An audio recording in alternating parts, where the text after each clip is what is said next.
de Dieu, je suis exaucé Kafuti et Longo. Nazawa pour témoigner grandeur en Nzambe. Nawe asalinga ilelo. Sur ma vie, je vais parler beaucoup plus sur ma vie. Nzambo azunga musika et Nzambo asali que a changé l'histoire et a passé à vie. C'est ce que je suis là pour nous parler, pour édifier le peuple de Dieu. Alors, à l'âge de 7 ans, mes parents, je suis le nez de la famille, Togotami 6. Ouais. À l'âge de 7 ans, il y avait un pasteur qui était venu au Tobanoko Sambela. J'étais à Kingasani. Alors, à Epsi, mes parents, non, cet enfant a un bas esprit. Mais en ce moment-là, je commençais à chanter, parce que moi, je suis aussi le chanteur. Je commençais la musique à l'âge de 5 ans. Alors, on a 2007, ouais. Né pasteur Wanaï à l'Obi, non, cet enfant est sorcier. C'est vrai. Alors, Babandiko, Lukakosa délivrance. Maman tellement dit que pasteur, à l'Obi qui exaucé sorcier, Bati qui est abandonné à délivrance. Alors, il s'est fait que je fais pendant 2 ans et demi Nandako. 2 ans et demi Nandako. Baza comme il s'en va huile, comme il s'en va ma foutambila. Plus loin, Bazaraka Kotuna, Kopirige, Ngaya Kopirige. Kindoke Sila. Pasteur Aroya, avant que Olo Baba Betingana, Bako Betanga, il y a 2 fois, Baroza bougie. Moi, on a besoin de bougie, pelisi, basilisi bougie, maïndeng tanga, basilisi on a nzoto na, tumbanga nzoto mobimba. Alors il se fait que pour na lobaka ke nazandoki. Moi ba ina butu lelo pumbaki. En réalité na l'autre l'autre, ils ont un lien ya maramba kindoki. Pendant 2 ans et demi, après à un moment donné, à Ebisinga kindoki ici. Na 2009. Alors il se fait que Nazongeli Kindoki. Tant que ses parents n'ont tellement bateau sac le pasteur Makasi. Bayoka qui est batikili étant à salir sous 2 ans. 2 ans on a 4 ans je ne sors pas. C'était vraiment difficile pour moi. Il y a des fois au sala 1 semaine que tu ne manges pas. Tu ne manges pas. Après, supposons que tu sur huile, alors, il faut que le roi de Pumba qui n'a pas alors, c'était vraiment difficile. J'étais censé que Babandi donc, je souffert vraiment. J'ai souffert. J'avais perdu vraiment beaucoup de choses à moi. J'ai perdu confiance dans la moko. À un moment bongo, j'ai perdu confiance. Je n'étais plus confiant de moi-même. Je doutais de moi. Même si Nzambazo c'est langai comme ça, je doutais de moi. Mais je doutais de moi. Je me disais non. Ma conscience me disait que Nazandoki. Mais malgré que je n'étais pas. Alors, je commençais à douter d'affronter le problème. On a comme faible, on a comme et là on manque il y a confiance, alors je perdais beaucoup de choses. Et il y a ça là que, en 2007, mon père lui-même, tellement que ABC Kindoki Makasi, Ngana Boykotika, Kindoki 2009, 2010, Papa Bisso a se décidé qu'il va Babouman. Parce qu'il y a un moment donné comme ça. Batali ozotika kindoki te mwana bango ozolingo lia bango pasteur ana bia pumbwaka asala mama mabe. Alors je me disais mais nzambe sunga ngai na yebelo to baoloba bazwinga batianga na saki mukomso ba ke bwaka nga na mai esimbete aganga ka vraiment ba memanga tina bangomba mangengenge bakanganga bilamba bazo betanga na caoutchouc batikanga ba bolumbu na bangomba mangenge wana na malili na batan elanga ya hiver. Je souffert vraiment franchement et que je ne savais pas quoi faire. Je ne savais pas quoi faire. Na yo sala 2 ans wana mon père même ailanga na botuna mbeli yoro lo tika kindogite là je vais te tuer. Au fur et à mesure que nga bisambeli nzamba sali que na porte mutumora beti akenda mbango. Et il y a un papa qui a été là, il a été naobeta 2 ans na kati ya ndako nayebi nde bamona moi te na télé na bébé un jour comme papa biso azwa moto atie na saki atie na nzete aya tumbinga donc j'ai des cicatrices avec moi na lipeka j'ai des cicatrices même dans le loboko nanga vous pouvez voir ouais mon père propre a tombé. Pourquoi? Parce que Bazo imposé que moi je suis sorcier. Je les ai dit Nazan dokite na ebite na l'autre nanga ki ndokite babi non tu es sorcier. Alors j'avais vraiment perdu beaucoup de choses. Alors je pleurais à Dieu. Je pleurais vraiment. Je me disais Seigneur, quand est-ce que nako malroi batuniance?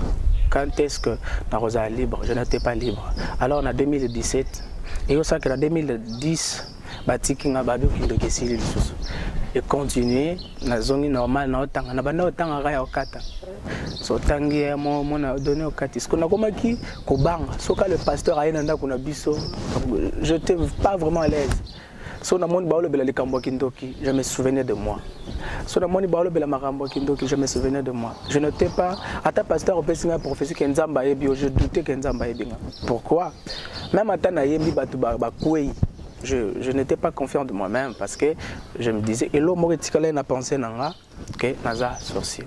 Alors en 2017, c'était la dernière fois où le pasteur a osé encore de me dire que je suis sorcier. Dieu est Dieu. Alors à ce moment-là, nous avons fait une révolte. Tellement que maturité comme à Koya, je me suis décidé non, cette fois-ci je ne suis pas sorcier. Toute chose commence par la tête. Si ta tête est délivrée, alors ta vie aussi sera délivrée. Alors tellement que je m'étais décidé de moi-même, n'abus jamais cette fois-ci sur Nazandoki. Il y aura d'autres pasteurs au Bassal Sanga, mais pas le pasteur au Nganaebia Bamama Biso. Il y en a plusieurs enfants au Bakoufi Namakola pasteur Wana, que Bazabandoki. Jusqu'aujourd'hui, il le fait. Alors, Aïbsinga ke Nazandoki, pour la 3e fois, Naboyi. Tellement que amoni ya nakata tant haut on a passé na bandako tellement que ba pasteur belé ba yebenga ke na yemba il y en a même des hommes de Dieu qui sont venus d'Hollande moko outi na Hollande moko outi na Afrique du Sud moko outi na France ba ya ba solliciter nga par rapport à grâce ba tangisanga pasteur a dit non pas question moi bazo aizaté et mes parents aussi étaient d'accord de leur parole. Alors en 2017 les pasteurs avaient dit non, je sais tu es sorcier encore. Je lui ai dit non, cette fois-ci. Oh, mes parents ont commis bon de l'anga. Je suis inconscient. Il faut dire que je suis au fond de la séance, il y a 3 fois. Il y a 1000 huile. Quand on a huile d'olive, on a huile de huile à 500, on a katikata kopo omeli olilo so pamba ni fufu. Parce que kuna tango ke na toilette osa ni ya il faut bimisa misuni oliaki na boto. So bimisité tu es censé ba beta. J'avais perdu beaucoup de choses santé na bebaki. Nanga kuna tika na des fois makolo parce que au fan de sika moko obimate. En 2017 ndé na yo boya. Arabi non, cette fois-ci non, je ne suis pas sorcier. So nazandoki que pasteur Moussa Monang. Alors il se fait que tant on a commencé à décider, mes parents balobi jamais tu es sorcier. Au fur et à mesure que bakoma ko bananga nazandoki, ce qu'on a koma ki oyoka pasi na okonda, na kokonda nanga batusko bakoma ko remarquer que non, cette fois-ci c'est que makamba loba pesa solo. Or que baoloba il était comme le prophète de malheur. Alors aza posa maloba na ye ko kisama. Pour kango zandoki fo mono konda babilo mo parce que tango baoloba bonga na otia ba souci na okonda et maram na bango comme net ko loba net ze solo. Alors moi j'ai étudié dans des difficultés na bando tanga première secondaire na 6 raté. Deuxième, troisième, quatrième, cinquième. Tina cinquième, ils avaient qui en 2017, dès le temps où on a zéro boya, papa biso pas bi cette fois-ci na autant que saute. Ngana affection na ba parents za qu'il saute. To za ki saute kutana papa biso na nzela na zanda kuna ye mena oleka. Ye pa leki. Anda ku ba pesa ngambo tete. Pourquoi on me disait que je suis sorcier? Il y a une chose grave, dans la chambre. Pourquoi? Donc je vivais comme étant une personne sorcier. a un problème. J'étais devenu bizarrement. Et il a même été touché par partie psychique parce que je pensais tellement beaucoup et que